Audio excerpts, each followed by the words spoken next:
Then, at the baseball challenge, the black team finally beat the blue team and earned a much-needed 2-pound advantage. Stay tuned, as emotions are at their all-time high in the most intense face-off week yet. Hello and welcome back to the Creation Motivation channel. This is at Lose and Maintain, and I am back again to talk about Biggest Loser. I'm on episode 7, part 2, because they're long episodes. And disclaimer, I do not condone unhealthy eating habits, extreme exercising, all of that stuff, yada, yada, yada. So I wanted to share a little NSV really quick. In the last part that I did, I talked about how the trainer was training the contestants and doing something a little different. He put them in the pool and they were all exercising in the pool. And just to prove a point that exercise can be anything. Exercise can be what you enjoy, that, is physical activity and is burning calories. And you can make it more difficult or easier or modify it depending on your fitness level. And he put them in the pool. He had them working out and exercising. And man, I really wanted to swim after watching that. And I found my local pool and I saw that I actually had some passes left. But usually I reserve those for my kids, but they're about to expire. And I told myself, you know what? I'm going to go ahead and do this. I'm going to go and swim. Why not, right? But let me tell you, I was terrified. At first, I was excited about the idea and pumped because I love swimming. I've always loved swimming. But I got to the parking lot and I saw people going in, and I am very introverted, and I went in. Okay, first of all, I sat in the parking lot for a good 10 minutes debating, and the whole drive there I was debating. I kept saying, you know what? I'm just going to go home. I'm just going to skip this. I don't need to do this. What am I doing? I'm crazy. Just last night, I was so excited about doing it and I want to do it. Why am I changing my mind last minute? It's fear, right? It's fear. And there's other shows that talk about fear. Definitely 1,000-Pound Roommates. Check that out. She has a lot of fear issues and goes through the same thing I went through when going swimming or doing new things. But I'm going to another level here. I'm going to go back to the episode. And this is continuing the head-to-head challenge episode where each person on the team is versing someone, which I thought was pretty unfair just because the blue team always wins. But at the end, the black team did finally win a challenge and they earned a 2-pound advantage in the weigh-in, which 2 pounds can make or break a team, right? They're getting ready for this weigh-in and they are exercising hardcore. Jill and Bob, the trainers, are pushing them to the max. And a lot of the times when they do work out, they do tackle emotions. A lot of the times people will say, all you need to do is just cut your calories and work out. But when people have food addictions, severe food addictions, problems with getting workouts in, getting up, getting out of the house, that can be linked to depression, sadness, loneliness, to the point where they don't want to do anything and it's almost impossible to do anything. This is highly emotional. Sometimes it's not that simple that you just want to get up and walk and lose weight and eat healthier, as the saying goes. Just reduce your calories and that's all you need to do, really. It's true that it does work for the most part, but every diet you see out there is revolved around decreasing your calories. So it does work. However, there are other parts of it. There's emotional, mental health as well. And this is something you have to conquer when you go on a weight loss journey. You have to conquer, why do I binge eat a whole gallon of ice cream every week? Why do I binge eat McDonald's and combos and things like that? Because if you don't, you're going to continue to do it. Maybe you lose a couple of pounds, but then you start binging again. And you have to tackle these whys, these mental whys. And that was kind of what Jill was doing in this episode. She talked to Abby and to Shay during the workouts because they both were starting to struggle and maybe not believe in themselves. I see this recurring theme in all of the seasons and all of the episodes. When they're working out, they work them out hardcore to their max, which I don't believe in, but good for them. They work out till they're almost passing out, till they're vomiting, all of this stuff.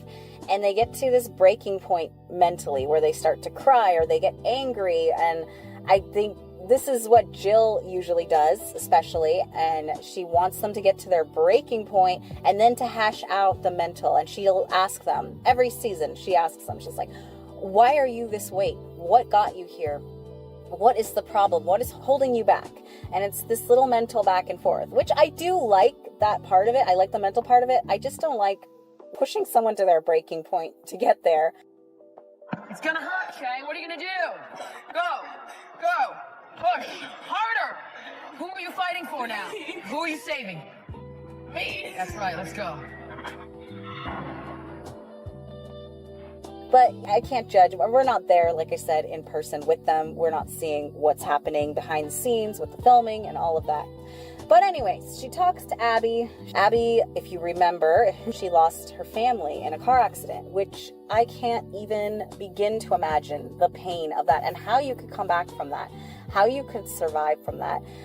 I'm not gonna lie, watching this was very difficult. I've got to live again. It's about that I have energy to get up, and it's about the fact that I love people again. Because it's scary to love people when you've lost everything. What is it like to lose everything you've ever loved? You can't fathom.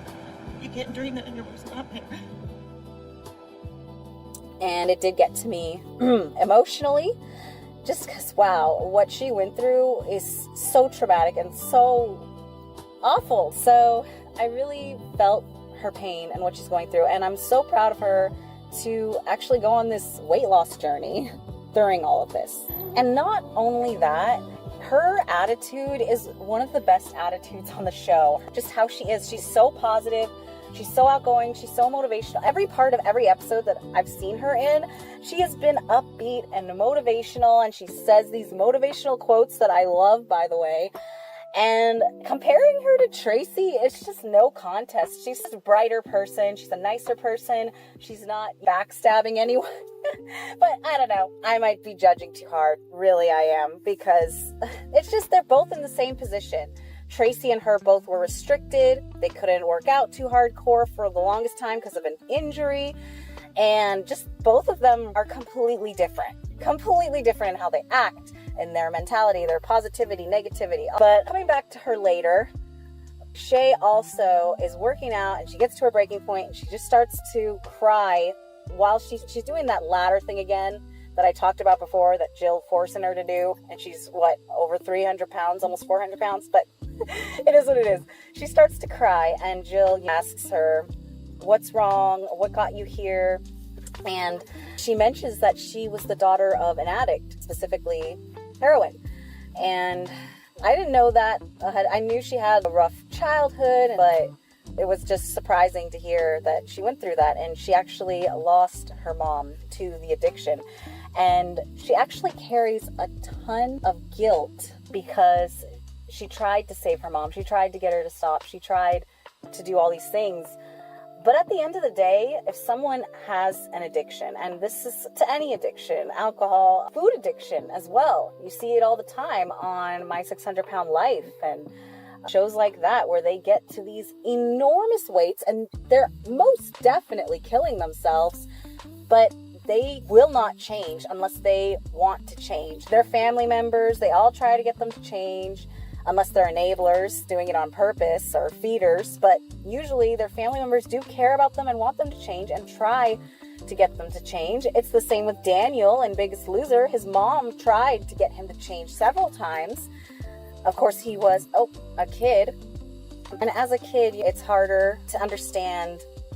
I don't want to say immature, but the maturity level's not there to understand what this is doing to your life for the long term. But anyways, going back to what I was saying, Shay should not feel guilt. And Jill did explain this to her, that she could not have saved her. It was not her fault. She was a victim. She was a kid, a victim of a sad life, and she couldn't do much about it. So she needs to break through this, and she needs to know she can be her own hero, and she can instead save herself. So instead of focusing on the past and what you couldn't do, focus on the now and the future and what you can do, what you are going to be able to achieve, who you can help, who you can inspire or motivate. And I don't know, maybe it clicked something in her head. I hope it did, because Shay is one of my favorite characters, so I'm rooting for her as well. Okay, so the rest of the episode is basically the weigh-in, and Dan does really well. He loses, I think it was 12 pounds. He really wanted double digits because he wanted to get a good number for the black team. And if you remember, for these head-to-heads, whoever beats the other person they're against, they get the point for the team, and Dan wins the point for the team. However, Daniel from the orange team from the last season, last week he gained a pound. So he was kind of bragging the whole week about how this is going to be a huge drop. It's going to be double digits as well. And he's versing Liz, who's much older, and everyone was assuming the younger person's going to win. And surprisingly, he only loses, 5 pounds? This is just on top of the world. She basically says, the granny still got it. Granny can too. But Jill is just so upset because comparing Dan and Daniel together, it's a huge difference. In the past 2 weigh-ins, the past 2 weeks, Dan has lost 27 pounds. Daniel's only lost 4 pounds. And Jill's like, are you sure you're doing the same plan as Dan? You're doing everything the same as him? And he swears he is, but numbers show a different story. And of course there's fluctuations, but this is a huge difference. So something's definitely off. I personally think he's sneak eating things, comfort eating, binge eating, but I can't say for sure. And the rest of the weigh-in is not good. They all pretty much lose. Amanda gets the 2-pound penalty to make 6 pounds. She lost 4. And unfortunately, the 2-pound penalty didn't help at all because her other player got 9 pounds. So the blue team ultimately got the win. That's sad and unfair to me. I always root for the underdogs. I really do. And it just seems like the blue team's always ruling everything. In every season, Bob's team kind of just conquers because they always get the biggest guys and the biggest, strongest people overall, highest weight loss percentages. So I always root for the underdogs because, let's be honest, I would be an underdog if I was on that show for sure. But yeah, so the black team has to vote someone out. And here comes Abby. She jumps in and volunteers to go home. Out of nowhere. I did not expect that, to be honest. I was expecting her to make it to the end. It shocked me. It jolted me out of my system. But she tells them reasonings. She tells Shay, you have to stick with this. You need to be here way more than me. She tells Amanda she's on the verge of making a breakthrough. And she feels like she's the one to sacrifice herself and go home. And Dan's all against it. He voted Daniel just because Daniel's slipping up. It just seems like he's not serious anymore. He didn't want to vote out Abby, but everyone else did. They respected her wishes. And yeah, she went home. And at the end, they did show where she is now. And I really liked what she said, that she is dreaming again. It really got to me. It made me so emotional. And I was trying to run on the treadmill as well while watching this, and I was starting to tear up. And I was like, I cannot cry while I am running here, okay? But she said, for a long time after the horrible event, she didn't have dreams anymore, and she just kind of gave up and became depressed and didn't want to do anything. And now after being on Biggest Loser, she's starting to dream again. She's starting to see how life can be beautiful again. Today is your second chance to choose differently. You can choose differently. This is the opportunity to turn something that was so bad into something that can be really positive. You can choose differently to overcome your circumstances, to overcome your hurts, and to be everything you always wanted to be. And one of the quotes she said that I really, really, really loved so much that I wrote it down. She wrote, you can choose your circumstances to get what you want. Love it, love it, love it. And I'm going to end the episode on that beautiful, beautiful quote. So yes, you can choose your circumstances. You can choose your life. You can change things.